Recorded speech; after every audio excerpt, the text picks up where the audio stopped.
থেকে ঝমঝমিয়ে বৃষ্টি। আর বৃষ্টি মানে শুধু সকাল থেকে না, আগের দিন রাত থেকে বৃষ্টি, মানে দুদিন ধরে টানা বৃষ্টি হচ্ছে। সে থামার নেই মোটে, অঝড় ধারায় পড়ে চলেছে। মহাদেব মহাদেব অঝড় ধারায় ঢেলে চলেছেন। কারণ কি বলো তো, এটা লাস্ট সোমবার, তো এটা হচ্ছে শ্রাবণ মাসের লাস্ট সোমবার, তার মধ্যে মহাতিথি নাগপঞ্চমী। নাগপঞ্চমী আর এই ভোলে বাবার সোমবার একসাথে পড়েছে, মানে বিরাট মহাযোগ। এটা সহজে আসে না, 30-40 বছর অন্তর অন্তর এরকম একটা মহাযোগ আসে।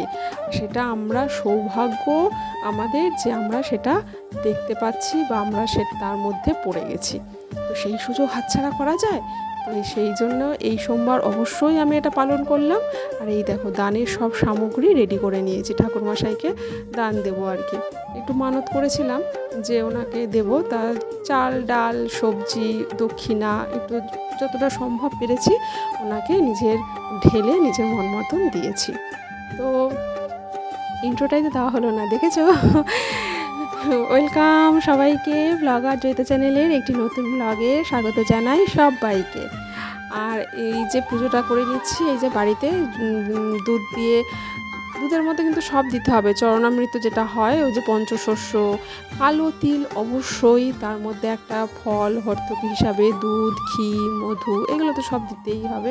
গঙ্গা জল দিয়ে একটা সুন্দর করে একটা দুধের একটা পঞ্চামৃত বানিয়ে সেটা দিয়ে বাবাকে স্নান করানো এই দিনের জন্য ভীষণ শুভ ছিল। যাই হোক, এটা আশা করি সবাই তোমরা জানো কম বেশি, এটা জানারই কথা।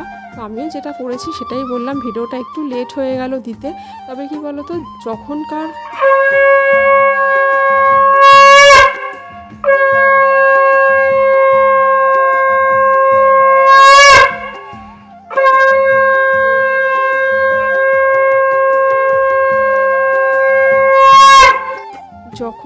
ভিডিও তো তার থেকে একটু দুদিন পরে দেখতে কিন্তু সেই ভিডিওর মজাই কিন্তু একটা আলাদা থাকে, সেটা কিন্তু উপলব্ধি কিন্তু চট করে হয় না, তাই না?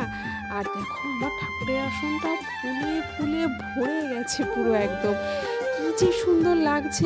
আর এই যে আমি ভোগ দিয়েছিলাম, মানে ক্যামেরায় হয়তো অতটা বোঝা যাচ্ছে না, সামনাসামনি পুরো ফুলে ঢেকে গেছে, শুধু দেখো একবার বুঝে। ঠাকুররা সব ঢেকে গেছেন, ঠাকুরের আসন ঢেকে গেছে, মানে আজকের দিনে প্রচণ্ড ফুলেছিল, খুব ভালো লেগেছে। আর তারপরে তো মন্দিরে যখন গিয়েছিলাম, তো মানে প্রচণ্ড বৃষ্টি মাথায় নিয়ে মন্দিরে গিয়েছি। আর মন্দিরে গিয়েও দেখি এত ভিড়, মানে সে কী বলবো, অন্য বছর যাই এত ভিড় হয় না, এবছরটা দেখছি প্রচণ্ড ভিড় হয়েছে। অবশ্য হতে পারে হয়তো আমি যে টাইমে গেছি সেই টাইমেই হয়তো ওই সময়টা বেশি লোকজন এসেছিলো, ভিড় তো থাকবেই, সারা দিনই ভিড় ছিল, কিন্তু ওই সময়টা হয়তো লোকজন একটু বেশিই হয়ে গেছিলো, সেটাও হতে পারে। কিন্তু আমি বীভৎস মানে ভালো ভিড় পেয়েছি। অন্য বছর যখন যাই মোটামুটি লোকজন তো থাকবেই, কিন্তু এবারটা গিজগিজ করছে, মানে আমি কতক্ষণে অঞ্জলি দিয়ে বাড়িতে আসবো, তার কারণ মানে 1.5 ঘন্টার উপরে সময় লেগে গেছে।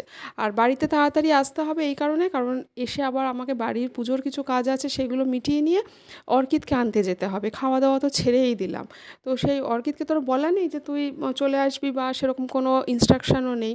ফলে আমাকে তো মানে তাড়াতাড়ি পুজোটা করে আসতেই হবে। আর এই যে যাচ্ছে, এই সময় বৃষ্টি পড়ছে গুঁড়ি গুঁড়ি, তো ছাতা না আর টানায়নি, দৌড় বৃষ্টি মাথায় নিয়েই গেছি, বাবার নাম করে, ভোলে বাবার নাম করে গেছি। কিন্তু আসার সময় এত জোরে বৃষ্টি পড়ছিল, তখন ছাতা টানাতেই হয়েছে। এবার এক হাতে ডালা ধরবো না ছাতা টানাবো না ফোন ধরবো, সবগুলো তো একসাথে এক হাতে করা যায় না। আর ওই দিন তো নিরামিষই বাড়িতে রান্না হয়েছিল, আর আমার তো এমনি মানে সাধারণ যেগুলো সাবু কলা ফল মিষ্টি যা খাওয়া হয় সেগুলোই খাওয়া হয়েছিল। তবে ঠাকুরমশাই বললেন যে ওই শ্যামা চাল আছে না, ওই চালের একটা নিরামিষ মানে সেদ্ধ ভাত খাওয়া যায়, কিন্তু আমি আর করিনি। ঠিক আছে থাক, একটাই তো দিন।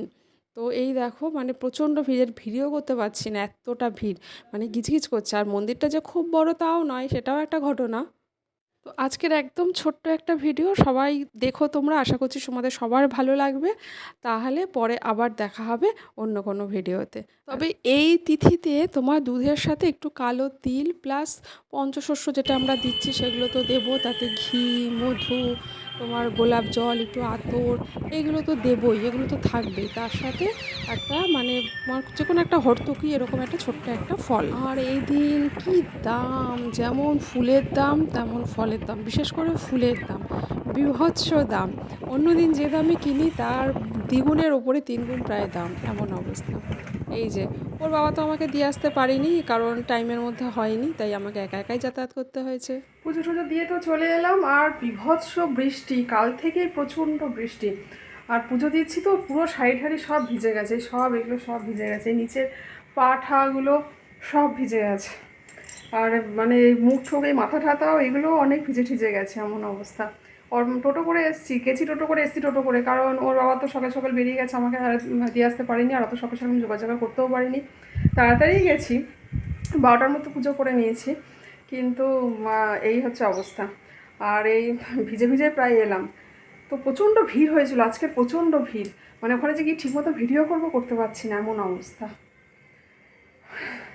এবার বাকি কাজগুলো করে নিই, চলো।